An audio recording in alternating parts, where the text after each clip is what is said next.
আল্লাহ রাব্বুল আলামিন বলেন, বিনা হিসেবে জান্নাতে যাবে যেই মানুষগুলো, তাদের দুইটা চিহ্ন থাকবে, আলামত থাকবে। এক নম্বর আলামত হচ্ছে ও আম্মা মান খাফা মাকামা রাব্বিহি, সে আল্লাহর সামনে দাঁড়ানোর ভয় করে, অর্থাৎ তার ভিতরে সব সময় টেনশন করে, এই যে চাচার গাছের মধ্যে আম পেকে আছে, এই আমটা যদি আমি হাত দিয়ে স্পর্শ করি, এই আমটা ধরার কারণে আমাকে জাহান্নামে যাওয়া লাগবে। এই যে আমার বন্ধুর পকেটের মধ্যে একটা 500 টাকা নোট রয়েছে, দুষ্টামি করে মজা করে বন্ধুর 500 টাকা নোটটা যদি আমার পকেটের মধ্যে ঢুকাই দেই, আল্লাহর কাছে জবাবদিহি করতে হবে। এই 500 টাকা নোটটা দুষ্টামি করে মেরে দেওয়ার কারণে আমাকে জাহান্নামে যাওয়া লাগবে। আওয়াজ দিয়ে বলুন কথা ঠিক কিনা? তাহলে ও আম্মা মান খাফা মাকামা রাব্বিহি, আল্লাহর সামনে যেই ব্যক্তি দাঁড়ানোর ভয় করবে, ওই ব্যক্তি জান্নাতে চলে যাবে। ওয়া নাহান নাফসা আনিল হাওয়া, যেই লোক আল্লাহর সামনে দাঁড়ানোর ভয় করে, ওই লোকটা জান্নাতে চলে যাবে। ওয়া নাহান নাফসা আনিল হাওয়া, আর জান্নাতি মানুষের 2 নাম্বার গুণ থাকবে, নিজের কুপ্রবৃত্তিকে, নিজের যৌবনকে আল্লাহর ভয়ে সব সময় হেফাজত করবে। আওয়াজ দিয়ে বলুন সুবহানাল্লাহ। নিজের যৌবনকে আল্লাহর ভয়ে হেফাজত করতে হবে। গভীর রজনী হয়ে গেছে, একটা মহিলা তোমাকে পছন্দ করে, রাত্রে 2টা-3টার সময় তোমাকে ফোন করে দিয়েছে, কোথায় আছো, আমার ঘরে আসো, আজকে কেউ নাই, তোমার ভাই নাই, তোমার দুলাভাই নাই, আজকে চলে আসো। তোমার বান্ধবী তোমাকে ফোন করেছে, আগামী এত তারিখে আমাদের কলেজে বিদায় অনুষ্ঠান, আজকে ঘুরতে যেতে হবে। এই বান্ধবীকে, এই বাবিকে আর এই শালিকে ডাকার পরে কোনো মহিলাকে যেই পুরুষ ত্যাগ করে, ওই পুরুষটা জান্নাতে চলে যাবে। আওয়াজ দিয়ে বলুন সুবহানাল্লাহ। মুহতারাম হাজিরিন, নিজের ভিতরে কুপ্রবৃত্তি রয়েছে আর নিজের যৌন খাহেসাতকে আল্লাহর তরে যদি কোনো মানুষ কুরবানি করে দিতে পারে, ওই মানুষটা এই পৃথিবীর মধ্যে সবচাইতে বড় আল্লাহর ওলি হয়ে যেতে পারে কি যেতে পারে না? আপনাদেরকে আমি বনি ইসরাইলের 3 জন যুবকের ঘটনা বলি। তারা নিজেদেরকে কিভাবে তৈরি করেছিল। বুখারীর সহিহ হাদিস। কোন কিতাবের হাদিস? বুখারীর সহিহ হাদিস। 3 জন বনি ইসরাইলের যুবক ঘর থেকে বের হয়ে গিয়েছে। ঘর থেকে বের হয়ে যাওয়ার পরে রাত্রের বেলায় এমন ঝড় তুফান আর বৃষ্টি শুরু হয়েছে। তারা চিন্তা করলো কোন জায়গায় যাওয়া যায়, কোথায় আশ্রয় নেওয়া যায়। বিশাল বড় একটা পাথরের মধ্যে, পাহাড়ের মধ্যে একটা ছোট সুড়ঙ্গ দেখে, ছোট সুড়ঙ্গর ভিতরে ওই 3 জন যুবক ঢুকে পড়ে। ঢুকে পড়ার পরে বৃষ্টির পানি পড়তে পড়তে ওই পাহাড় থেকে বড় একটা পাথর পরে তাদের দরজাটা বন্ধ হয়ে যায়। ওই গুহার দরজাটা বন্ধ হয়ে যায়। গুহার দরজা যখন বন্ধ হয়ে যায়, এমনি অন্ধকার, আবার ভিতরে দরজা বন্ধ করার অন্ধকার, এমন অমাবস্যার অন্ধকারের মধ্যে তারা আটকে পড়লো। এক বন্ধু আরেক বন্ধুকে চিন্তা করে, বন্ধু আজকে এমন একটা গুহার পাহাড়ের মধ্যে আজকে আটকা পড়েছি, এই পাহাড় থেকে যদি না বের হতে পারি আমাদের জীবন বুঝি একেবারেই শেষ, আমাদের জীবনের বুঝি আর কোনো মূল্য রবে না বন্ধু, আমাদেরকে এখানে না খেয়ে মরতে হবে। 3 বন্ধু চিন্তা করলো, বন্ধু আমরা যেহেতু যুবক মানুষ, 3 জন একত্রিত হয়ে পাথরটাকে ধাক্কা দেই। ঘন্টাকে ঘন্টা সময় অতিক্রম করে 3 বন্ধু পাথরকে ধাক্কা দেওয়ার চেষ্টা করে। না না না, এই পাথর তো ধাক্কা দিলে সরবে না। এই পাথরকে যতই ধাক্কা দেয় মনে হয় তারা পিছনের দিকে যায়। একবার সারা রাত্রি অতিক্রম হওয়ার পরে এক বন্ধু আরেক বন্ধুরে বলে, বন্ধুরে আমরা দুনিয়াতে কি কোনো ভালো কাজ করেছি কিনা একটু মনে করো। আমরা যেই ভালো কাজটা করেছি ওই ভালো কাজের উসিলা দিয়ে আল্লাহর কাছে দোয়া করি। আওয়াজ দিয়ে বলুন সুবহানাল্লাহ। আমরা ভালো কাজের উসিলা দিয়ে আল্লাহর কাছে দোয়া করি না, কারণ ভালো কাজের উসিলা দিয়ে দোয়া করলে দোয়া কবুল করে নিবেন কে? আর খাজা বাবা, গাজা বাবা, পীর বাবা, মাজার বাবা, ভণ্ড বাবা, ন্যাংটা বাবার নামে দোয়া করলে ওই দোয়াটা গজব দ্বারা কবুল করে নিবেন কে? এই জন্যই 3 জন যুবকের মধ্যে একজন যুবক সেজদার মধ্যে পড়ে গেল। সেজদার মধ্যে পড়ে যাওয়ার পরে বলে, মহান রব্বুল আলামিন, আমরা এমন ভাবে একটা পাথরের গুহার মধ্যে, পাহাড়ের গুহার মধ্যে আমরা আটকে পড়েছি, আমাদের দরজা বন্ধ হয়ে গিয়েছে। আমরা যদি এখান থেকে বের না হতে পারি আমাদের জীবন বরবাদ হয়ে যাবে। বলেন বরবাদ হয়ে যাবে কিনা? আল্লাহ জীবনে কোনোদিন ভালো কাজ করি নাই। আমার একটা ছোট্ট গুণ ছিল। কি গুণ ছিল? মহান রব্বুল আলামিন, আমি ছাগল চড়াইতাম, ছাগলের রাখাল ছিলাম। আমার মা এবং আমার বাবা বৃদ্ধ ছিল।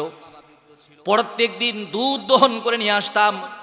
যতক্ষণ পর্যন্ত আমার মা এবং আমার বাবার মুখের মধ্যে দুধ না দিতাম, ততক্ষণ পর্যন্ত আমার সন্তানদেরকে দুধ খাওয়াইতাম না। সুবহানাল্লাহ বলো। আল্লাহ রাব্বুল আলামিন একদিন রাত্রের বেলা ছাগল থেকে দুধ দহন করে ঘরের মধ্যে আসলাম। আসার পরে দেখি আমার মা জননী ঘুমিয়ে গিয়েছে, আমার বাবা ঘুমিয়ে গিয়েছে। অল্প একটু দুধ নিয়ে এসেছি, বাবা পান করবে, বাবা পান করার পরে সন্তান পান করবে, সন্তান পান করার পরে স্ত্রী পান করবে, এরপরে আমি পান করব। না না না, গভীর রাত হয়ে গিয়েছে, বাবা ঘুমিয়ে গিয়েছে, মা ঘুমিয়ে গিয়েছে, তাদেরকে ডাকা আমার কাছে পছন্দ হলো না। আমি তাদেরকে ডাকলাম না। দুধের পেয়ালাটা নিয়ে গভীর রজনীতে মা এবং বাবার বালিশের কাছে সারা রাত দাঁড়িয়ে রইলাম। আমার ছোট ছোট শিশুগুলো আমার পায়ের মধ্যে ধরে কান্না শুরু করে, বাবা একটু দুধ দাও, কলিজা ফেটে যায়। আমি সেদিন বলেছিলাম, আমার সন্তান, আমার স্ত্রী, শোনো, যতক্ষণ পর্যন্ত আমার বাবা এবং আমার মায়ের মুখের মধ্যে দুধ দেব না, আল্লাহর কসম তোমরা কলিজা ফেটে মরে গেলেও তোমাদের জিহ্বার মধ্যে এক ফোঁটা দুধ আমি দিতে রাজি না। আমি সেই দিন আমার বাবাকে, আমার মাকে দুধ না খাইয়ে আমার সন্তানকে, আমার স্ত্রীকে দুধ খাওয়াই নাই। ও রব্বুল আলামিন, এটা যদি আমার ন্যাক আমল হয়ে থাকে, ওই ন্যাক আমলের উসিলা করে আজকে পাথরটা একটু ঝরিয়ে দাও। আল্লাহ পাক রব্বুল আলামিন দোয়া কবুল করে নিলেন, পাথরটা একটু সরে গেলেন। এখন মনটা একটু ভালো, বাহির থেকে আলো আসে, সকাল হয়েছে। এবার এই বন্ধু বলে, বন্ধু, আমার জীবনেতে শুধু একটা ন্যাক আমল ছিল, আমার ন্যাক আমলের উসিলায় আল্লাহ পাথর একটু সরিয়ে দিয়েছে, তোমরা কিছু চেষ্টা করো। আরেকজন বন্ধু আল্লাহর কুদরতের পায়ে সেজদা দিয়ে বলেন, আল্লাহ, বুখারীর হাদিস, এটা কোনো গল্প না, গল্প আমি বলি না। ওই যুবক বলেন, আল্লাহ, আমার একটা চাচাতো বোন ছিল, 16 বছর বয়স ছিল, সুরসী, অপস্বরী, পরমার সুন্দরী ছিল। তাকে আমার ভালো লাগতো। আমি তাকে জেনার প্রস্তাব দিলাম। আমার চাচাতো বোন বলল, জেনা করা সম্ভব না। একদিন, 2 দিন, 3 দিন, কিছুদিন যাওয়ার পরে মেয়েটা কোনো কষ্টের মধ্যে পড়ে আমাকে বলছে, ভাই, আমি জেনা করতে রাজি আছি, বিনিময়ে আমাকে 100 স্বর্ণ মুদ্রা দিতে হবে। বিনিময়ে কতটা স্বর্ণ মুদ্রা দিতে হবে? আমাকে 100 স্বর্ণ মুদ্রা যদি দেওয়া হয়, জেনা করার জন্য আমি রাজি আছি, জেনা করার জন্য আমি তৈরি আছি। কষ্ট করে, পরিশ্রম করে, মানুষের ঘরের মধ্যে কাজ করে, সুন্দর চাচাতো বোনের সাথে যৌবনের উন্মাদ ভালোবাসা আমি বিনিময় করব। আমি 100 স্বর্ণ মুদ্রা আমি সংগ্রহ করে ফেললাম। আমার বোনকে আমি ডেকে গহীন জঙ্গলের মধ্যে নিয়ে গেলাম। বোনকে আমি শুয়ে দিলাম। বোনকে শুয়ে দেওয়ার পরে আমার জামা কাপড় ও পোশাকগুলো খুলে আমার চাচাতো বোনের উরুর উপরে আমি বসে গেলাম। টাকাটা চাচাতো বোনের হাতে দিলাম। আমার চাচাতো বোন বলল, ভাই, এই যে আমার সতীত্ব তুমি নষ্ট করে দিচ্ছ, আল্লাহ পাক কিন্তু দেখছেন, পৃথিবীর কোনো মানুষ না দেখলেও, ফাম্মা মান খাফা মাকামা রাব্বিহি ওয়া নাহান নাফসা আনিল হাওয়া, আল্লাহর কাছে তোমাকে দাঁড়াতে হবে। আল্লাহর ভয়ে নিজের যৌবনকে তুমি অতিক্রম করো, নিজের যৌবনকে পরিত্যাগ করো, নয়তো জাহান্নামের আগুনে তুমি বাসবা। আল্লাহ রাব্বুল আলামিন হঠাৎ করে যখন চাচাতো বোন বলল আমাকে মরতে হবে, আমি চাচাতো বোনের উরু থেকে লাফ দিয়ে জমিনের মধ্যে পড়ে যাই। আর তখন আমি আল্লাহু আকবার বলে জামা কাপড়গুলো পরে দৌড়িয়ে তোমার কাছে এসে তওবা করেছিলাম। মারি, আমার চাচাতো বোনের উরুর উপর থেকে জেনা করার সুযোগ পাওয়ার পরেও আমি নেমে গিয়েছিলাম। এই বালু কাজটা যদি তোমার দরবারে কবুল হয়ে থাকে, মহান রব, মহান খালেক, ওই বালু কাজের উসিলা করে তুমি আমার জীবনের গুনাহগুলো মাফ করে পাথরটা সরাইয়া দাও। পাথরটা আরেকটু সরে গেল। এবার 2 জন বন্ধু খুশি। আরেকজন বন্ধু সেজদার মধ্যে পড়ে গেল, বলে, রব, আমি জীবনে কোনোদিন ভালো কাজ করি নাই, কিন্তু আমার একজন কাজের লোক ছিল, শ্রমিক ছিল, আমার ঘরে কাজ করার পরে টাকা না নিয়ে এসে আমার ঘর থেকে বের হয়ে গিয়েছিল। তার অল্প 1 দিনের মজুরি দিয়ে আমি একটা ছাগলের বাচ্চা কিনেছিলাম। ছাগলের বাচ্চা থেকে 2টা বাচ্চা হয়েছিল, সেখান থেকে 3টা, সেখান থেকে 5টা। একটা সময় দেখা গেল হাজার হাজার ছাগলের পাল জমা হয়ে গেল।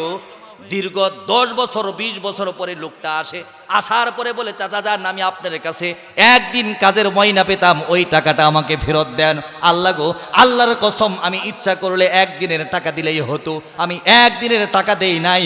ওই 2-3 হাজার ছাগলের পাল আমি ওই শ্রমিককে দিয়ে দিয়েছিলাম। আওয়াজ দিয়ে বলুন সুবহানাল্লাহ। মহান রব, ওই যে শ্রমিককে আমি 2-3 হাজার ছাগলের পালটা দিয়ে দিয়েছিলাম, ওটা যদি তোমার দরবারে কবুল হয়ে থাকে, ওই দরবারের উসিলা করে, ওই কবুলের উসিলা করে, ওই ছাগল পালের উসিলা করে তুমি আমার পাথরটা সরাইয়া নাও। আওয়াজ দিয়ে বলুন সুবহানাল্লাহ। সমস্ত পাথর সরে গেল, ওই যুবকগুলো ঘর থেকে বের হয়ে আসলো। মোহতারাম হাজরিন, তাহলে আমরা একজন মানুষকে জাহান্নামী বলার আগে আমার নিজের দিকে তাকাতে হবে, তাহলে তো আমিই তো জাহান্নামী হয়ে যাব, কারণ সীমা লঙ্ঘন তো আমিই করি। দুনিয়ার মহব্বত তো আমার অন্তরের মধ্যে সব থেকে বেশি, সুতরাং আরেকজনকে জাহান্নামী বলার আগে নিজের দিকে চিন্তা করতে হবে নাকি হবে না? তাহলে 2টা গুণ যদি কারো মধ্যে থাকে সে জাহান্নামী, আর 2টা ভালো গুণ যদি কারো মধ্যে থাকে সে জান্নাতি। আওয়াজ দিয়ে বলুন সুবহানাল্লাহ। 2টা গুণ হচ্ছে আল্লাহর সামনে দাঁড়াবে এই ভয় তার অন্তরের মধ্যে আছে, আর আল্লাহর ভয়ে নিজের যৌবনকে বিলীন করে দিয়েছে, জবাই করে দিয়েছে। আওয়াজ দিয়ে বলুন আল্লাহু আকবার। আপনারা সকলে ভালো আছেন? আপনাদের কষ্ট হইতেছে? চলবে আরো কিছুক্ষণ? চলবে কিছুক্ষণ? আপনারা সকলে বিয়ে করেছেন? কিছু কাজের কথা বলার দরকার। বিয়ে করেছেন সকলেই? সকলে বিয়ে করেন নাই? আচ্ছা, কে কি বিয়ে করেছেন হাত তুলেন তো। হাত তুলছেন না? আচ্ছা, মাশাআল্লাহ, নামান। আচ্ছা, বিয়ে করেছেন, কে কে বউরে মারছেন একটু হাত তুলেন তো। ওই যে একজনে মারছে, 2 জনে 3 জনে, মাশাআল্লাহ মাশাআল্লাহ, আপনারা সবাই মারছেন বউরে। আচ্ছা বলুন, এই যে আমাদের স্ত্রীরা আমাদেরকে মহব্বত করে নাকি করে না? এই যে স্ত্রীদেরকে আমরা মারি, একটু রাগ উঠলেই মারি, কারণ মালিক হয়ে গেছেন তো, ঠিক না? আল্লাহ পাকের কোরআনের আয়াতগুলো কি বলে আমি আপনাদেরকে শোনাবো। একটা পিপিলিকাকে কষ্ট দিলে কাল কিয়ামতের ময়দানে এই কষ্টের বিচার আপনার হবে। অন্যায়ভাবে পিপিলিকাকে কষ্ট দেওয়ার ক্ষমতা ইসলাম আপনাকে দেয়নি। অন্যায়ভাবে দিতে পারবেন? দিতে পারবেন? অন্যায়ভাবে কোনো পিপিলিকাকে কষ্ট দেওয়ার ক্ষমতা ইসলাম কোনো মানুষকে প্রদান করেন নাই। আর বউকে মারার ক্ষমতা আপনারা পাইছেন কোথায়? বউ মারার ক্ষমতা ইসলাম আপনাকে দিয়েছে? আপনাকে ইসলাম সুযোগ দিয়েছে, মারার একটা সিস্টেম করে দিয়েছে। আমি সেদিকে যাব না, কিন্তু আমার মা বোনরা আজকে বড় নির্যাতিত, বড় নিষ্পেষিত। আমরা পুরুষ শাসিত সমাজ। আমি একথা বলছি না সব পুরুষেরা স্ত্রীর উপর নির্যাতন করে, কিন্তু অধিকাংশ পুরুষই স্ত্রীর হক আদায় করে না। হক আদায় করে। আপনি বিবাহ করেছেন, বিবাহ করার পরে স্ত্রীর কাছ থেকে অনুমতি নাই, বলা নাই, কওয়া নাই, আপনার ইচ্ছে করেছে আপনি বিদেশ চলে গিয়েছেন।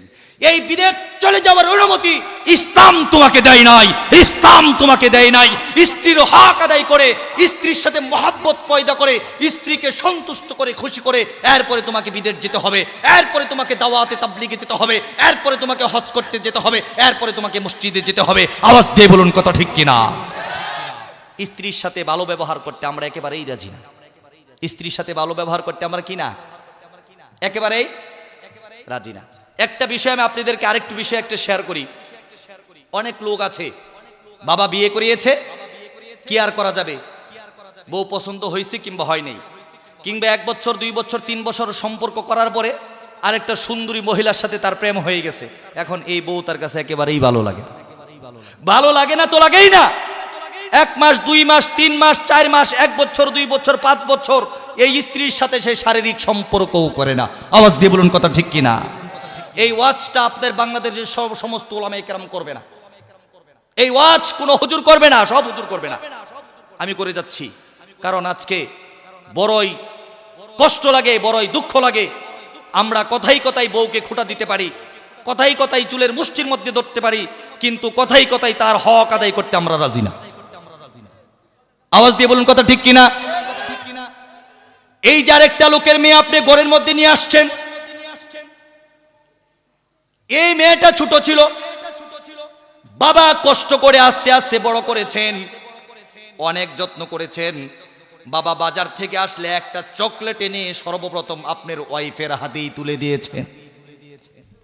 আবার এই মহিলাটা যখন আপনার ঘরের মধ্যে আসে, সর্বপ্রথম তার অন্তরের মধ্যে আপনি কষ্ট দেন, এরপরে আপনার মা কষ্ট দেয়, এরপরে আপনার বোন কষ্ট দেয়, এরপরে আপনার ভাই কষ্ট দেয়, প্রয়োজন হলে আপনার বাবাও এই মহিলাকে কষ্ট দিতে কোনো দ্বিধাবোধ করে না। যেই বাবা 16 বছর 18 বছর 20 বছর একটা মেয়েকে লালন পালন করেছে, ওই বাবা যখন মেয়েটাকে স্বামীর হাতে তুলে দিচ্ছে, বাবার কলিজা তো এমনি ফেটে যাওয়ার কথা, যাদের মেয়ে আছে তারা বোঝার কথা। বাবার কলিজা ফেটে যাচ্ছে, মেয়েটাকে কার কাছে দিচ্ছি, মেয়েটাকে কার কাছে দিচ্ছি। আবার সেই সাথে সাথে আপনি 4 লাখ টাকা যৌতুক নির্ধারণ করে দিয়েছেন। আপনার মতো কুলাঙ্গার আর কপাল পোড়া এই পৃথিবীতে আর কেউ হইতে পারে না। আমরাও বুঝি না, আমরা বলি ছেলে বিদেশ করে আসছে, ছেলে সেনাবাহিনীতে চাকরি করে, ছেলে সরকারি চাকরি করে 5 লাখ টাকা দিয়ে বিয়ে দিলাম। আপনি ভাবছেন 5 লাখ টাকা দিলে এই ছেলের কাছে বিয়ে হবে? আল্লাহর কসম, এই ছেলের কাছে 5,000 কোটি টাকা দিয়ে দিলেও, বিবাহ দিলেও তার সুখ হবে না, কারণ সে লোভী। যে আপনার মেয়েকে নেওয়ার সময় 5 লাখ টাকা যৌতুক দাবি করে, সে আপনার মেয়েকে ভালোবাসবে এই কথাটা আপনি কিভাবে ভাবলেন? সে 2 দিন পর আর 10 লাখ টাকা দাবি করবে, 3 দিন পরে আপনার বাড়ির ওয়ারিস দাবি করবে, 4 দিন পরে আপনার বাড়ির জমি সে লিখে নেবে, নয়তো আপনার মেয়েকে ছেড়ে দিবে। আওয়াজ দিয়ে বলুন কথা ঠিক কিনা? এই জন্যই দিনদার ছেলে থেকে বিয়ে দিতে হবে। আমার আজকে আলোচ্য বিষয় করব, আমাদের সমাজের অনেক মধ্যবয়সী মহিলা আছে, অনেক মা আছে, একটা সন্তানের মা হয়েছে, স্বামী আর খোঁজ খবর নেই না, বাত কাপড় দেই না, বাত কাপড় দেই না, খোঁজ খবর দেই না। এই কষ্টটা তো বুকের মধ্যে চাপা দেওয়া যায়, কিন্তু স্বামী ওই স্ত্রীর সাথে একেবারেই শারীরিক সম্পর্ক করে না। আল্লাহর কসম করে বলি, এই রোগটা যদি আমাদের কারো মধ্যে থাকে, জাহান্নাম ছাড়া আমাদের গতি রবে না। আওয়াজ দিয়ে বলুন কথা ঠিক কিনা? তাহলে আমি আজকে আপনাদের কাছে প্রশ্ন রাখতে চাই, কোন স্বামী যদি তার স্ত্রীর সাথে শারীরিক সম্পর্ক না করে, শরীয়তের দৃষ্টিতে ওই স্বামী স্ত্রী থেকে কয় মাস দূরে থাকতে পারবে? আওয়াজ দিয়ে বলুন আমার কথাটা আপনারা বুঝতে পেরেছেন কিনা? হযরত উমর ইবনুল খাত্তাব রাদিয়াল্লাহু তাআলা আনহুর জামানায়, হযরত উমর ইবনুল খাত্তাব রাদিয়াল্লাহু তাআলা আনহু ঘর থেকে বের হয়ে গিয়েছেন, গভীর রজনীতে দেখবেন কে কি অবস্থা, কে কি করে। হযরত উমর ইবনুল খাত্তাব রাদিয়াল্লাহু তাআলা আনহু ছদ্মবেশে যাইতেছেন মরুভূমির বুক চিরে। একটা ঘর থেকে একটা মেয়ে যৌবনের তাড়নায় স্বামীকে কাছে পাওয়ার আশায় কবিতা আবৃত্তি শুরু করে। সে বলতে থাকে, আজ রাত কত সুদীর্ঘ, আজ রাত কত গভীর, আজকে রাতের এই নিস্তব্ধ চাঁদের আলোতে যদি আমার স্বামীকে আমি পাইতাম, আমার জীবনের সব জ্বালা মিটাইতাম, নিজের জীবনের সব প্রেম আমার স্বামীর সাথে বিনোদন করতাম। আওয়াজ দিয়ে বলুন সুবহানাল্লাহ। উমর রাদিয়াল্লাহু তাআলা আনহুর মনটা খারাপ হয়ে গেল। কি রে, আমার রাজ্যের মধ্যে থাকার পরে রাত বাজে 2টা 3টা, একটা মেয়ে যৌবনের তাড়নায় ঘরের ভিতর থেকে গান করে, কে তুমি, কে তুমি। উমর রাদিয়াল্লাহু তাআলা আনহু রাগী মানুষ, জুড়ে দরজার মধ্যে নক করে, বেড়ার মধ্যে নক করে বেড়াটা ভাঙার অবস্থা করে ফেলে। মহিলা ভিতর থেকে আওয়াজ করে, কে তুমি? উমর রাদিয়াল্লাহু তাআলা আনহু বলেন, আমি একজন মুসাফির, কিন্তু আজকে আমার রাগ হয়েছে, এই গভীর রজনীতে তুমি যৌবনের গান গাও, তার কারণটা কি? মহিলা উত্তর দিলেন, ও মুসাফির, আমি কেন যৌবনের গান গাই এই প্রশ্ন জিজ্ঞেস করার তুমি কে? আর তুমি এত রাত্রিতে আমার ঘরের মধ্যে, আমার দরজার মধ্যে, আমার বেড়ার মধ্যে যে আঘাত করেছো, কিংবা আমার ঘরের মধ্যে ঢুকে পড়েছো, এর বিচার আগামীকাল সকালে খলিফাতুল মুসলিমিন হযরত উমরের কাঠগড়ায় আমি তোমাকে আসামি করে দেব। সুবহানাল্লাহ বলেন। উমর বলেন, মা,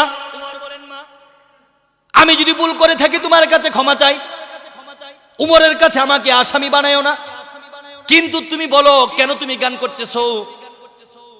বলেন, ও মুসাফির বাবা শোনো, আজকে থেকে 4 মাস 5 মাস, কেউ কেউ বলেন প্রায় 1 বছর হয়ে গেল, আমার স্বামী আমার ঘরের মধ্যে আসে না, বিবাহ করে রেখে চলে গিয়েছে। আমার ইচ্ছে করে জেনা করি, কিন্তু আল্লাহর ভয়ে, নিজের লজ্জা শরমের কারণে মরলে আল্লাহর সামনে দাঁড়াতে হবে, এই 3টা বয়ে আমি জেনা করতে রাজি না।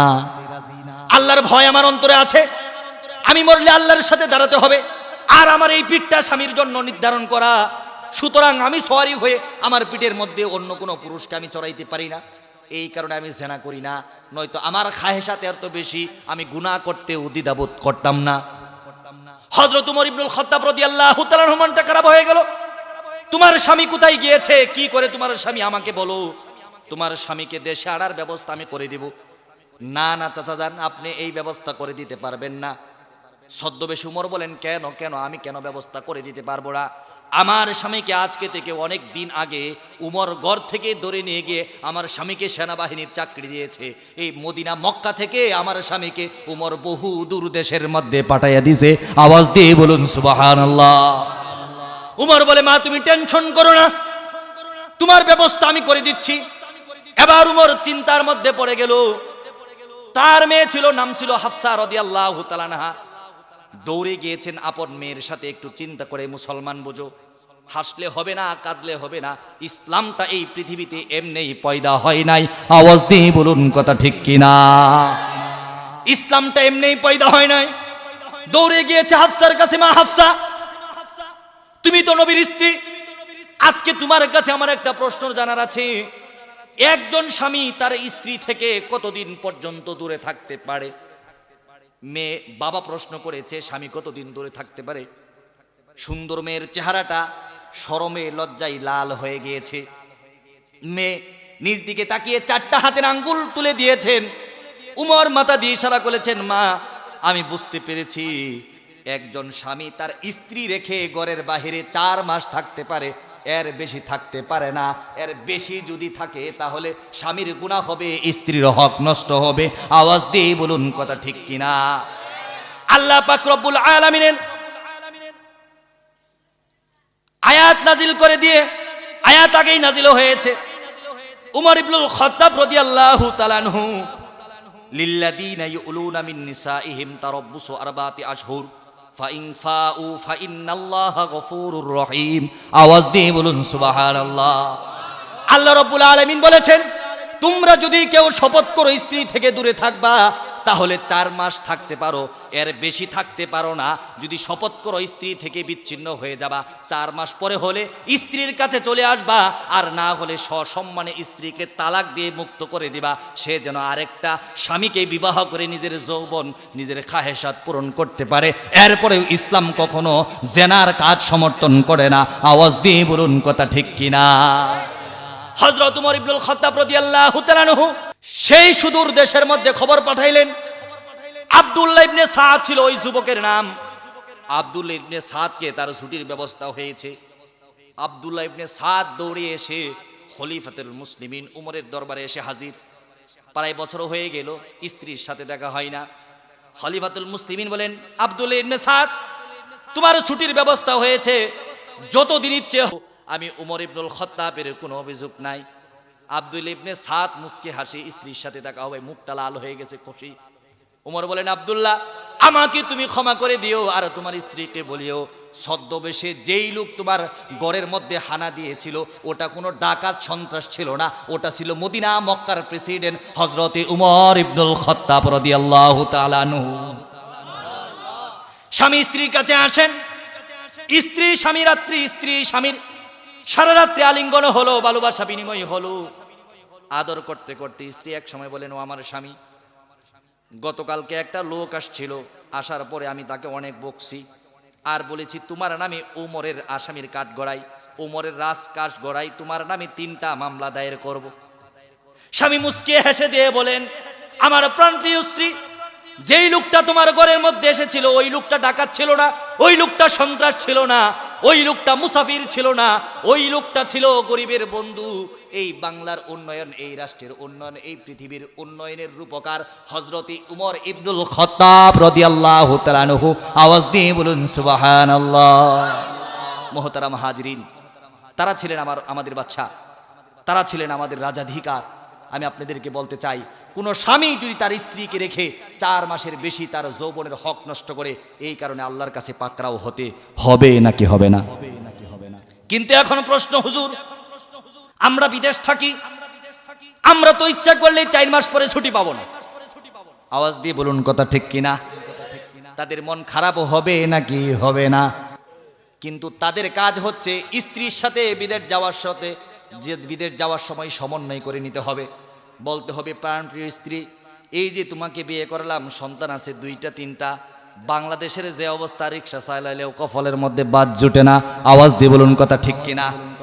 পানের দোকান করলেও ট্যাক্স দিয়ে দোকান করতে হয়, মুদির দোকান করলেও ট্যাক্স দিয়ে মুদির দোকান করতে হয়, ইট খোলা চালু করলে ট্যাক্স দিয়ে ইট খোলা চালু করতে হয়, গার্মেন্টস কল কারখানা ইন্ডাস্ট্রি চালু করতে হলে ট্যাক্স দিয়ে গার্মেন্টস ইন্ডাস্ট্রি কল কারখানা চালু করতে হয়। এত টাকা তো আমার নাই, ব্যবসা করার টাকা তো আমার নাই। ও আমার স্ত্রী, তুমি যদি সম্মানের সাথে আমাকে বিদায় দাও আর তোমার হক যে আমি নষ্ট করব এটার অনুমতি যদি তুমি আমাকে দাও, তাহলে আমি বিদেশ যাব। স্ত্রী যদি বলেন, স্বামী যান, আপনি যান, আপনার যৌবনের ইজ্জতের হেফাজত আমি ঠিক রাখবো। আওয়াজ দিয়ে বলুন কথা ঠিক কিনা? তাহলে স্বামী বিদেশ যেতে পারে। আর কোন যদি স্ত্রী বলে, আমার 1000 টাকার গয়না চাই না, কোটি টাকার বাড়ি চাই না, লক্ষ টাকার গাড়ি চাই না, স্বামী তোমার সোহাগ চাই, তোমার ভালোবাসা চাই, আল্লাহর কসম ওই বিদেশ করা আপনার জন্য না যায় হারামে পরিণত হবে। আওয়াজ দিয়ে বলুন কথা ঠিক কিনা? মুহতারাম হাজিরিন, গত কয়েকদিন আগে একটা বয়ান আমি বলেছিলাম, একটি কথা বলার কারণে আমার মায়েরা সবচাইতে বেশি জাহান্নামে যাবে। বুখারীর 29 নম্বর হাদিস থেকে বলেছিলাম, মাত্র 1 সপ্তাহের ব্যবধানে প্রায় বাংলা থেকে গোটা পৃথিবীর 15 মিলিয়ন অর্থাৎ প্রায় 1,50,00,000 লোকে আমার ওই বয়ানটা শুনেছে। আর কিছু মহিলারা কষ্ট পেয়েছে, হুজুর আকালে আমাদের বিরুদ্ধে বলেন, কিছু পক্ষে বলেন। আজকে মহিলাদের পক্ষে 2-4টা কথা বলবো, আপনারা কি হজম করতে রাজি আছেন? হজম করতে রাজি আছেন কিনা? 1 নাম্বার কথা বলতে চাই, এই যে সমাজের মধ্যে আমরা গৃহবধূকে নির্যাতন করি, যদি আমরা সমাজের মধ্যে গৃহবধূকে নির্যাতন করি, এর বিচারটা আল্লাহর আসামির কাঠগড়ায় দিতে হবে নাকি হবে না? আওয়াজ দিয়ে বলুন। আমরা যদি পুত্রবধূকে প্রত্যেক দিন মারধর করি, খাবারে কষ্ট দেই, পোশাকে কষ্ট দেই, কথায় কষ্ট দেই, তাহলে এর বিচার আল্লাহ করবেন নাকি করবেন না? শুধু বিচার করবেন এমনটা নয়, এমনটা নয়। এই বিচার করার কারণে এমন হতে পারে এই গৃহবধূকে নির্যাতন করার কারণে স্বামী জাহান্নামে যাবে, এই গৃহবধূকে নির্যাতন করার কারণে শাশুড়ি জাহান্নামে যাবে, এই গৃহবধূকে নির্যাতন করার কারণে দেবর জাহান্নামে যাবে, এই গৃহবধূকে নির্যাতন করার পর কারণে বাসুর জাহান্নামে যাবে, এই গৃহবধূকে নির্যাতন করার কারণে ননদিনী জাহান্নামে যাবে। এমনও হতে পারে এই গৃহবধূকে নির্যাতন করার কারণে শ্বশুর মশাই জাহান্নামে যাবে। আওয়াজ দিয়ে বলুন কথা ঠিক কিনা?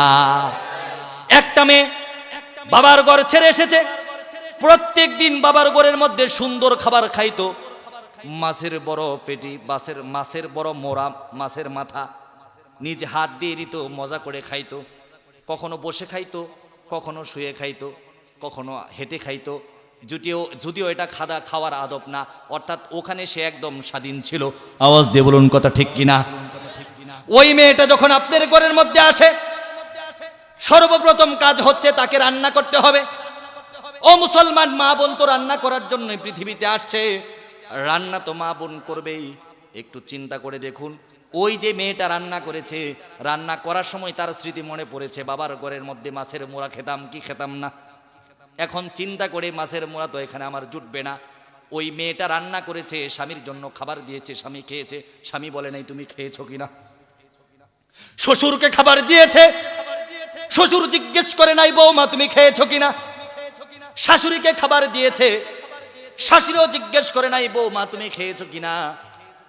ননদিনীকে খাবার দিয়েছে, ননদিনীও জিজ্ঞেস করে নাই বাবি আপনি খেলেন কিনা। দেবরকে খাবার দিয়েছে, দেবরও জিজ্ঞেস করে নাই বাবি আপনি খাইলেন কিনা। বাবি শ্বশুরকে খাওয়াইলো, দেবরকে খাওয়াইলো, বাসুরকে খাওয়াইলো, ননদিনীকে খাওয়াইলো, ননদিনীর জামাইকে খাওয়াইলো। সবাইকে খাওয়ানোর উপরে দেখলো মাছ নাই, মাছের মোড়া নাই, ঝোল নাই, 2টা আলো নাই। এরপরে এই মেয়েটা আর একটা ডিম সিদ্ধ করেছে কিংবা একটা ডিম বাজি করেছে। এই মেয়েটা কেন ডিম বাজি করলো? এই কারণে মেয়েটার উপর 4-5 জন একসাথে নির্যাতন করে নাকি করে না? এই যে মেয়েটাকে আপনি কালেমা পড়ে আল্লাহকে শাহাদাতের সাক্ষী দিয়ে কাবিলতু আলহামদুলিল্লাহ বলে আপনার ঘরের মধ্যে নিয়ে আসছেন, আল্লাহর কসম করে বলি এই পৃথিবীর মধ্যে যদি চন্দ্র সূর্য ওঠা বন্ধ করে দেয়, এই স্ত্রীর হক আপনার উপর থেকে যাবে না, স্ত্রীর হক আপনার বন্ধ হবে না, স্ত্রীর হক আপনাকে জারি রাখতে হবে। আওয়াজ দিয়ে বলুন কথা ঠিক কিনা? স্ত্রীকে যদি একটা অন্যায়ভাবে সরিষার দানা পরিমাণ কষ্ট দেন, আল্লাহ রাব্বুল আলামিন কোরআনে কারীমের মধ্যে বলেছেন ফামাইয়া আমাল মিসকালা যাররাতিন খায়রান ইয়ারা ওয়া মাইয়া আমাল মিসকালা যাররাতিন শাররান ইয়ারা। যাররা পরিমাণ হিসাব তোমার কাছ থেকে নেওয়া হবে। একটা যাররা পরিমাণ সরিষার দানার সমপরিমাণ নেক আমল যদি করো তুমি দেখতে পারবা, আর যাররা পরিমাণ বদ আমল যদি করো, তোমার কথার কারণে যদি তোমার বৌমা কষ্ট পেয়ে থাকে, শাশুড়ি তুমি সাবধান। আওয়াজ দিয়ে বলুন কথা ঠিক কিনা? মানুষের সাথে গল্প করে আমার মেয়ের জামাইটা খুব ভালো, আমার মেয়ের জামাইটা কেমন, ভাবি আমার মেয়ের জামাইটা এত ভালো, এরকম ভালো জামাই হয় না। কেন কেন? আপনার মেয়ের জামাই কি করেছে? আরে আমার মেয়ের কথা ছাড়া কিচ্ছু শোনে না। মানে মানে ঈদের মধ্যে ৬০,০০০ টাকা দিয়ে শাড়ি কিনে দিয়েছে মেয়েকে, গয়না কিনে দিয়েছে, বাচ্চার জন্য জামা কাপড় কিনেছে, এর বাপ মারে কিচ্ছু দেয় নাই। এরপরে আমার মেয়ে যদি বলে আজকে সারা রাত দাঁড়াই থাকবা, দাঁড়াই থাকবো, যদি বলে আজকে সারা রাত শুয়ে থাকবা, শুয়েই থাকবো, যদি বলে আজকে সারা রাত তুমি ঘুরা আমি গাড়ি, এরপরে ঘুরাই হয়ে থাকবো। আমার মেয়ে জামাইয়ের মতো জামাই হয় না, কত ভালো, কিন্তু ভাবি ছেলেটারে বুঝাই ফেনে বউয়ের কথা ছাড়া মোটেও না। আওয়াজ দিয়ে বলুন কথা ঠিক? তোমার মেয়েটা তোমার কাছে ভালো, মেয়েটা সকাল 10টায় ঘুম থেকে উঠে তোমার কোনো কষ্ট লাগে না, নিজে নামাজ পড়ো না, মেয়েটা নামাজ পড়ো না, তুমি হাজি সাহেব একা একা মসজিদে চলে যাও। বউ কেন ফজরে নামাজ পড়ে নাই, লাঠি নিয়ে বউকে পিটাও, তোমরা হাজি সাহেব, তোমার হাজিগিরি থাকবে না। স্ত্রী নামাজ পড়ে না, একবার বলো নাই কেন নামাজ পড়ো না। মেয়েটা নামাজ পড়ে না, মেয়েটাকে একবার জিজ্ঞেস করো না। মেয়ে দেখতে গিয়েছো, মেয়েকে জিজ্ঞেস করো কোরআন পড়তে পারো কিনা মা। মেয়ে পারলে বলে হ্যাঁ পারি, না পারলে বলে পারি না। একবার হাজি সাহেব কোনোদিন ছেলেকে জিজ্ঞেস করো নাই ছেলে কোরআন শিখলা না কেন? আওয়াজ দিয়ে বলুন কথা ঠিক কিনা? তাহলে যদি আমরা স্ত্রীদের উপর, গৃহ বধূদের উপর যদি নির্যাতন করি, এর কারণে আল্লাহর কাছে বিচার হবে নাকি হবে না? প্রত্যেকটা মানুষের দুই ধরনের গুনাহ, একটা হচ্ছে হকুল্লাহ, আল্লাহর হক নষ্ট করার কারণে গুনাহ হয়। আল্লাহ রাব্বুল আলামিন বলেন আমার হক যদি কোনো বান্দা নষ্ট করে, অর্থাৎ নামাজ না পড়ে, রোজা না রাখে, হজ না করে, যাকাত না দেয়, আমার সাথে কবিরা গুনাহ করে, আমি আল্লাহর যদি ইচ্ছা হয় ওই বান্দাকে ক্ষমা করে দিয়ে নাজাতের উসিলা করে দিব। আওয়াজ দিয়ে বলুন সুবহানাল্লাহ। কিন্তু হকুল ইবাদ, বান্দার সাথে যেই হক রয়েছে, এই হক যদি কোনো বান্দা নষ্ট করে, কোনো হাজী সাহেব যদি তার পুত্রবধূকে অন্যায়ভাবে নির্যাতন করে, কোনো স্বামী যদি তার স্ত্রীকে অন্যায়ভাবে নির্যাতন করে, কোনো শাশুড়ি যদি তার পুত্রবধূকে অন্যায়ভাবে নির্যাতন করে, আল্লাহর নবী বলেন আজ-জুলমু জুলমাতুন ইয়াউমাল কিয়ামা, ওই জুলুমটা কিয়ামতের কঠিন ময়দানের মধ্যে অন্ধকার রূপ নেবে। এমন অন্ধকার রূপ নেবে, এই পুত্রবধূকে, নিজের স্ত্রীকে, নিজের বাবিকে, নিজের বৌমাকে নির্যাতন করার কারণে এই ফ্যামিলির প্রত্যেকটা নারী পুরুষ জাহান্নামে যাওয়া লাগতে পারে। আওয়াজ দিয়ে বলুন কথা ঠিক কিনা? তাহলে আজকে থেকে দুই হাত তুলে ওয়াদা করুন, আমাদের ঘরের মধ্যে যেই বৌমা থাকবে তাকে নির্যাতন করব না। নির্যাতন করবেন? আমরা যারা স্ত্রীকে বিবাহ করেছি, স্ত্রীর বরণ দিব, পোষণ দিব, খাবার দিব, যৌন খায়েশাত পূরণ করব। যুবকেরা নিজের গর্দান দিয়ে দিব, জীবন দিয়ে দিব, নিজের যৌবনকে কখনো বেপরোয়াভাবে নষ্ট করব না। আওয়াজ দিয়ে বলুন কথা ঠিক কিনা? এই যে আমাদের সমাজ চলছে, আমাদের মা বোনদের পর্দার অবস্থা এতটা খারাপ, এই যে মায়েদের পক্ষে বললাম, একটু বিপক্ষে বলি, আমাদের মায়েরা তাদের নিজের জীবনকে, তাদের নিজের যৌবনকে, তাদের নিজের চেহারাকে এতটা খারাপ আর এতটা ভয়ঙ্কর রূপে পেশ করেছে সমাজের সামনে। আজকে সমাজের মানুষগুলো যুবতী মহিলা দেখলেই ভয় পা যে কোন পেশের মধ্যে না জিয়া ফালাইয়ে দে। আওয়াজ দিয়ে বলুন কথা ঠিক কিনা? মার্কেটেতে যাই রে আপা, মার্কেটেতে যায়, জাতমানকুল সবই গেল, ইমান রাখা দেয়। মার্কেটেতে গিয়ে আপা জুড়ে চাপা মারে, পুরুষেরা সন্তান নিয়ে পিছে পিছে ঘুরে। এতদিন দেখছি আমি পুরুষেরা করছে গিয়ে হাট, এখন দেখি ম্যাডাম ফুলি চয়েস করে শার্ট। আরে উপরে কাটা নিচে ফাটা, গায়ে দিয়ে জামা, এই জামা আনছে নাকি বিদেশ ফেরত মামা। আরে উড়না খানা গলায় পেঁচাই, বুক তাকে তার খালি, তাই না দেখি যুবকের দল ঘুরে হালি হালি। আরে বিদ্যা বেটি মেকআপ মেরে হয়ে যাই সেরি, শয়তান কত করে আমি খালা আম্মা মনে করি। আওয়াজ দিয়ে বলুন কথা ঠিক কিনা? মায়ের আমার, বোনের আমার, এই যে সমাজের যেই আবর্তনের মাধ্যমে নিজের জীবনকে তুমি নষ্ট করে দিয়েছো, যৌবনকে নষ্ট করে দিয়েছো। স্বামী রেখে মেসেঞ্জারে আরেকটা ছেলের সাথে কথা বলো, স্বামী রেখে ইমুতে আরেকটা ছেলের সাথে ভিডিও ফোনে কথা বলো। আল্লাহর কসম করে বলি, তোমার হক নষ্ট করার কারণে যদি তোমার স্বামী জাহান্নামে যায়, আর স্বামীর হক নষ্ট করার কারণে তোমাকে কিন্তু ওই জাহান্নামে যেতে হবে। আওয়াজ দিয়ে বলুন কথা ঠিক কিনা? আমাদের সমাজের মায়েদের কি অবস্থা? পর্দা তো তারা করে না, পর্দা তো তারা বুঝেও না। কিন্তু হযরতে ফাতেমাতুজ জাহরা রাদিয়াল্লাহু তাআলা আনহার জীবন থেকে শুনে যায়, মৃত্যু অতি সন্নিকটে, একেবারেই সন্নিকটে। নবী করিম সাল্লাল্লাহু আলাইহি ওয়াসাল্লাম যেদিন ইন্তেকাল করলেন, নবী করিম সাল্লাল্লাহু আলাইহি ওয়াসাল্লাম যেদিন ইন্তেকাল করলেন, ফাতেমাতুজ জাহরা রাদিয়াল্লাহু তাআলা আনহাকে কানে কানে ডাকলেন, কানে কানে ডাকলেন, কানে কানে ডাকার পরে কি যেন বললেন, ফাতেমার মনটা খুশি হয়ে গেল।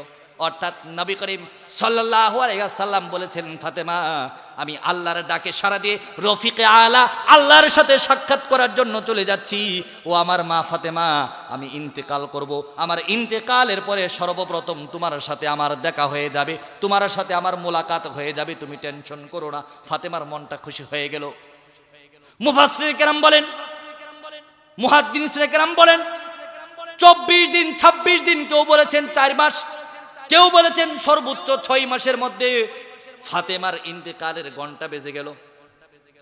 গভীর রজনীতে হযরতে ফাতেমা রাদিয়াল্লাহু তাআলা আনহা আলী রাদিয়াল্লাহু তাআলা আনহুর বুকের সাথে জড়িয়ে ধরে ঘুমাইতেছে, আর বলতেছে, আমার স্বামী, তোমার কাছে আমি আজকে 2-3টা জিনিস চাবো, আমাকে দিবা নাকি? আপনারা কি আমার কথাগুলো মনোযোগ দিয়ে শুনতেছেন?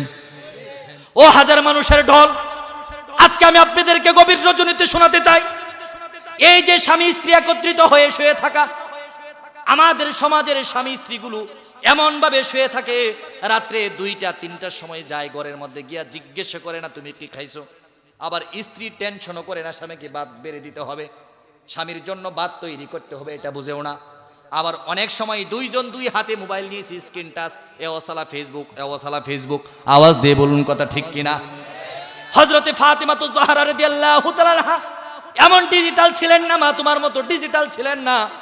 স্বামীর নাকের সাথে নাক মিলিয়ে, স্বামীর বুকের সাথে বুক মিলিয়ে হযরতে ফাতেমা রাদিয়াল্লাহু তাআলা আনহা আজকে একটু ব্যতিক্রম ভাবে শুয়েছেন। একটা হাত আলী রাদিয়াল্লাহু তাআলা আনহুর পিঠের নিচ দিয়ে দিয়েছেন, আরেকটা হাত আলী রাদিয়াল্লাহু তাআলা আনহুর পিঠের উপর দিয়ে দিয়েছেন। শক্ত করে আলীর বুকের সাথে ফাতেমা চাপ দিয়ে ধরে কাঁদতেছেন। হযরতে আলী রাদিয়াল্লাহু তাআলা আনহু বলেন, ফাতেমা এমন ভাবে তো আমাকে কখনো ধরো না, এমন ভাবে কখনো কাঁদো না। আমার মনে হচ্ছে আজকের দরাটাও ব্যতিক্রম, কাদাটাও ব্যতিক্রম। ফাতেমা বলেন, আলী আমি আজকে আপনাকে ধরেছি, খুব শক্তভাবে ধরতে চাই। আমার মনে হয় জান্নাতের যুবকদের সর্দার আলী, আপনি নাবালিকের মধ্যে সর্বপ্রথম ইসলাম ধর্ম গ্রহণ করেছেন। আল্লাহর নবী আপনার সাথে আমাকে যেদিন বিবাহ দিয়েছেন, সেদিন বলেছেন, ফাতেমা মক্কার সবচেয়ে টাকাওয়ালা পয়সাওয়ালা সুন্দর যুবক তোমাকে আমি দিতে পারি নাই, কিন্তু মক্কার সবচাইতে পবিত্র যুবকের সাথে আমি ফাতেমা তোমাকে বিবাহ দিলাম। আওয়াজ দিয়ে বলুন সুবহানাল্লাহ। ফাতেমাতুজ জাহরা রাদিয়াল্লাহু তাআলা আনহা কাঁদার পরে বলতেছেন, আমার স্বামী, আমার মনে হয় আপনার সাথে আমার আর রাত্রি যাপন হবে না, যতটা পারেন আজকে আদর করে নেন। হতে পারে আপনার সাথে আর কোনোদিন এক কাতার নিচে ঘুমাবো না। স্বামী গো, আমি হতে পারে আমার বাবার সাথে দেখা করার জন্য পরলোক গমন করব, আপনার কাছে আমার বড় কয়েকটা জিনিস চাওয়ার আছে। আলী কাঁদতে কাঁদতে বলেন, ও আমার স্ত্রী ফাতেমা, এমনও হয়েছে 1 সপ্তাহ ঘরের মধ্যে আগুন জ্বলে নাই উনুনের মধ্যে, কোনোদিন বলো নাই রুটি লাগবে, জব লাগবে, চাল লাগবে, আটা লাগবে। এমন হয়েছে একটা ছেঁড়া কাপড় তোমাকে দিয়েছি, রুকুতে যদি গিয়েছো পিঠ বের হয়ে গিয়েছে, সেজদাতে যদি গিয়েছো মাথা বের হয়ে গিয়েছে। একটা উড়না মাথার মধ্যে দিয়ে ওই উড়নার অর্ধেক অংশ দিয়ে কোমর পেঁচিয়ে দিয়ে তুমি নামাজ পড়েছো ফাতেমা। কোনোদিন বলো নাই চাল নাই, কোনোদিন বলো নাই ডাল নাই, কোনোদিন বলো নাই কাপড় নাই, কোনোদিন বলো নাই ছেলেদের কাপড় নাই। আজকে আমার কাছে তুমি কি চাও? আমি আলী তোমার জন্য জীবনটা দিতে রাজি আছি। হযরত ফাতেমা বলেন, স্বামী আমার ভয় হইতেছে আমি যদি ইন্তেকাল করি, ইন্তেকালের পরে আমার জানাজার ইমামতি কে করবেন? আলী বলতেছে, ফাতেমা এটা কেমন কথা বললা? ফাতেমা বলেন, না না না, আমি জানতে চাই আমার ইন্তেকালের পরে আমার জানাজার নামাজের ইমামতি কে করবে? আলী বলেন, ফাতেমা আমি গুনাহগার তোমার স্বামী হয়ে যদি তোমার জানাজার ইমামের দায়িত্ব গ্রহণ করি, তোমার মনের মধ্যে কোনো কষ্ট আছে কিনা? ফাতেমা চোখের জল মুছে দিয়ে মুচকি হেসে বলেন, স্বামী এটা আমার পরম সৌভাগ্য, আপনি আমার জানাজার ইমামতি করবেন, এর চাইতে বড় সুখবর আর কিছু হতে পারে না। স্বামী গো, আপনার কাছে আমার আরেকটা বিষয় চাওয়া আছে। আলী বলেন, ফাতেমা আজকে এমন তুমি বিষয় আমার কাছে চাইতেছো যেই বিষয়গুলো তোমাকে দিতে ইচ্ছে করছে না। ফাতেমা বলেন, স্বামী আমার যদি ইন্তেকাল হয়ে যায়, নবীর সবচাইতে দুলালি ছিলাম আমি, নবীর সবচাইতে প্রিয় কন্যা ছিলাম আমি, পৃথিবীর সব মানুষ থেকে নবী আমাকে বেশি ভালোবাসতেন। নবী যদি সফরে যেতেন সর্বশেষ আমার সাথে দেখা করতেন, যুদ্ধ থেকে আসলে সর্বপ্রথম আমার সাথে দেখা করতেন। ও আমার স্বামী, আমি জানতে চাই আমার জানাজার পরে যদি মসজিদের মাইকে এলান করা হয়, মক্কা মদিনা চেচনিয়া কাসনিয়া বসনিয়া আফগান চেচনিয়া কাসনিয়া ইরাক তুর্কি চাইনা সব পৃথিবীর সব দেশ থেকে যত মুসলমানগুলো আছে সব ফাতেমার জানাজার মধ্যে বীর জমাবে, আওয়াজ দিয়ে বলুন কথা ঠিক কিনা? স্বামী আপনার কাছে আমার অনুরোধ, আমি যেই গভীর রাত্রে ইন্তেকাল করব ওই রাত্রেই আমাকে দাফন কাফনের ব্যবস্থা করে দিবেন। মসজিদের মাইকে যেন ফাতেমার নাম উচ্চারণ না হয়, মসজিদের মিনারে যেন ফাতেমার নাম উচ্চারণ না হয়, মক্কা মদিনার একটা মশা আর একটা মাছিও যেন টের না পায়, একটা মশাও জানবে না একটা মাছিও জানবে না। আমার ফাতেমার জানাজার আলীর ইমামতিতে হয়ে যাবে, আমি ফাতেমা খুশি থাকবো, নয়তো আলী আপনার প্রতি আমার দাবি থাকবে। আওয়াজ দিয়ে বলুন সুবহানাল্লাহ। আলী কাঁদতে কাঁদতে বলেন, ফাতেমা আজকে কি জিনিস তুমি চাইতেছো দিতে ইচ্ছে করে না, যাও যাও যাও, তোমার জানাজার ইমামতিতে আমি রাজি আছি। তোমাকে সুন্দরভাবে আমি গোসল, তোমাকে সুন্দরভাবে কফিন করে দেব, কোনো মানুষকে ডাকবো না, মাইকিং করবো না, আমি কবরে রাখবো, আমি জানাজা পড়াবো। ফাতেমা বলেন, স্বামী গো আমার আরেকটা প্রশ্ন আছে, আমি ইন্তেকাল করব, কোনো পুরুষ মানুষ যেন আমাকে না দেখে, কোনো দায়ুস মহিলা যেন আমাকে না দেখে। আবু বকরের বড় মেয়ে আসমার কাছে আমাকে নিয়ে যান, আমি আসমাকে বলবো, আসমা আমি যদি ইন্তেকাল করি আমার জানাজা পড়াবে আলী আর গোসল দিবে তুমি। আওয়াজ দিয়ে বলুন সুবহানাল্লাহ। হযরতে ফাতেমা জাহরা রাদিয়াল্লাহু তাআলা আনহাকে আসমার কাছে নেওয়া হলো। হযরতে ফাতেমা জাহরা রাদিয়াল্লাহু তাআলা আনহা একটা খেজুরের ডাল নিয়ে গেলেন, খেজুরের ডাল নিয়ে আসমার হাতে তুলে দিয়েছেন, আসমা গো এই যে তোমার কাছে একটা খেজুরের ডাল দিলাম, মনে করে এটা ফাতেমা, মনে করে এটা কে?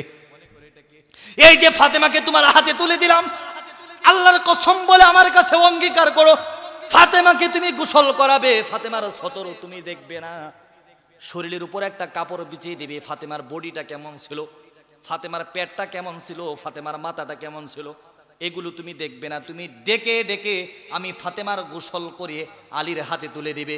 কিভাবে গোসল করাবে আমাকে একটু দেখাও। আসমা রাদিয়াল্লাহু তাআলা আনহা খেজুরের ডালটা মটির মধ্যে শুয়ে দিয়ে উপরে একটা কাপড় দিয়ে আস্তে আস্তে পানি দিয়ে পরিষ্কার করেন আর কাঁদেন, বলেন, ফাতেমা এই যে আপনি মরে গেছেন, আমি উপরের দিকে তাকিয়ে তাকিয়ে আপনার দাফনের ব্যবস্থা করি, আপনার গোসলের ব্যবস্থা করাই।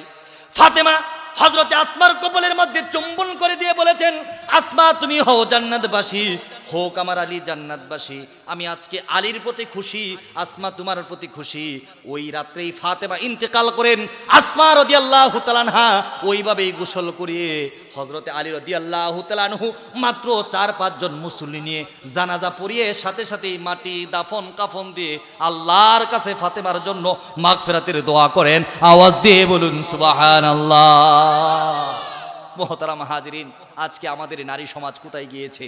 আজকে আমার নারী সমাজ কোথায় গিয়ে দাঁড়িয়েছে, আজকে আমাদের নারীদের কি কাজ হচ্ছে। আজকে 500, 1000, 2000, 3000 টাকার বিনিময়ে আমার মা তার দেহ বিক্রি করছে। আওয়াজ দিয়ে বলুন কথা ঠিক কিনা? ও মুসলমান, আজকে 500 টাকার বিনিময়ে তুমি তোমার বুট বিক্রি করতেছো। আওয়াজ দিয়ে বলুন কথা ঠিক কিনা? তোমার দাম এত কম হবে কেন? তুমি তো খালিদ ইবনে ওয়ালিদ রাদিয়াল্লাহু তাআলার উত্তরাধিকারী, তুমি তো ওমর ইবনে খাত্তাব রাদিয়াল্লাহু তাআলার সন্তান, তুমি তো মুহাম্মদ ইবনে আবু তালিবের সন্তান, তোমার দ্বারা এরকম কাজ হতে পারে না। তুমি তো মুহাম্মদ ইবনে আব্দুল্লাহর সন্তান, তোমার দ্বারা এরকম নাফরমানি কাজ হতে পারে না। আওয়াজ দিয়ে বলুন কথা ঠিক কিনা? সমাজে একটা উটের দাম 2 লক্ষ টাকা, একটা গরুর দাম 80,000 টাকা, একটা ছাগলের দাম 30,000 টাকা, একটা মুরগির দাম 300 টাকা, একটা কুকুরের দাম আজকে আমাদের সমাজের মধ্যে 30,000, 40,000, একটা কুকুরের দাম সমাজে 1 লক্ষ টাকা পর্যন্ত হয়ে যায়। মুসলমান, আজকে তোমার চরিত্রের দাম, আজকে তোমার বুটের দাম, আজকে তোমার একটা সাক্ষীর দাম মাত্র 500 টাকা হয়ে গিয়েছে। আল্লাহ কসম করে বলি, এই 500 টাকার কারণে, নিজের হাতের টিপকে বিক্রি করার কারণে তোমাকে জাহান্নামে যাওয়া লাগতে পারে, তোমাকে জাহান্নামে যাওয়া লাগতে পারে, তোমাকে জাহান্নামে যাওয়া লাগতে পারে। আওয়াজ দিয়ে বলো মুসলমান, কথা ঠিক কিনা? আপনারা জানেন দাহিয়াতুল কালবি নামে একটা লোক ছিল, নিজের 4টা কন্যা সন্তানকে কবর দিয়েছিল। কয়টা? 4টা কন্যা সন্তানকে কবর দিয়েছিল। আমি বলতে চাই, দাহিয়াতুল কালবি 4টা কন্যা সন্তানকে কবর দিয়ে যেই দৃষ্টান্ত স্থাপন করেছিল, বর্তমান বাংলার জমিনে আমার কিছু মা আর কিছু বোন আর কিছু ভাই ওই দাহিয়াতুল কলবির আইএমএ জাহিলাতের যুগকে হার মানিয়েছে। আওয়াজ দিয়ে বলুন কথা ঠিক কিনা? গত 1 সপ্তাহ আগে আপনারা দেখেছেন, আয়েশা নামক একটা মেয়ে, 16 বছর কিংবা 18 বছর বয়স, তার মা তার ফুফাতো ভাইয়ের সাথে পরক্রিয়ায় লিপ্ত হয়ে গেল। মেয়েটা দেখলো আমার মা তো তার ফুফাতো ভাইয়ের সাথে জেনা করে। বাবাকে বললে বাবা কষ্ট পাবে, আমি তো মাদ্রাসায় পড়ি, মাকে একটু বোঝাই। মাকে বোঝানোর চিন্তা ভাবনা করে মা না বোঝে উল্টা মেয়েটাকে ওই পুরুষের হাতে তুলে দিয়ে গৃহ নির্যাতন করে, দর্শন করে ওই মেয়েটাকে হত্যা করে ওই মা আর ওই মায়ের ফুফাতো ভাই মুক্তি পাওয়ার চেষ্টা করে। আওয়াজ দিয়ে বলুন কথা ঠিক কিনা? আইএমএ জাহিলিয়াতকে হার মানিয়েছে। কয়েকদিন আগে মাত্র 30-32 বছর বয়সের একটা ট্রাক্টর চালানোর ড্রাইভার যুবক, 5 বছর বয়সের একটা মেয়ে সন্তান, নবী করিম সাল্লাল্লাহু আলাইহি ওয়াসাল্লাম বলেছেন, যদি আমি কারো প্রতি বেশি খুশি হই, আমি ওই জমিনের মধ্যে বৃষ্টি বর্ষণ করি। ওই লোকটার প্রতি যদি আমি আরো বেশি খুশি হই, তার ঘরের মধ্যে মেহমান তুলে দেই। আর ওই লোকটার প্রতি যদি আমি তার চাইতে বেশি খুশি হই, ওই লোকটার ঘরের মধ্যে আমি কন্যা সন্তান দান করি। আওয়াজ দিয়ে বলুন সুবহানাল্লাহ। কন্যা সন্তান দান করি, কন্যা সন্তান দান করি। নবী করিম সাল্লাল্লাহু আলাইহি ওয়াসাল্লাম বলেছেন, তোমার 4টা মেয়ে আছে, একটা ছেলে আছে, 5টা চকলেট তুমি নিয়েছো, তোমার মেয়ের আগে তোমার ছেলেটা দৌড়ে তোমার কাছে চলেছে।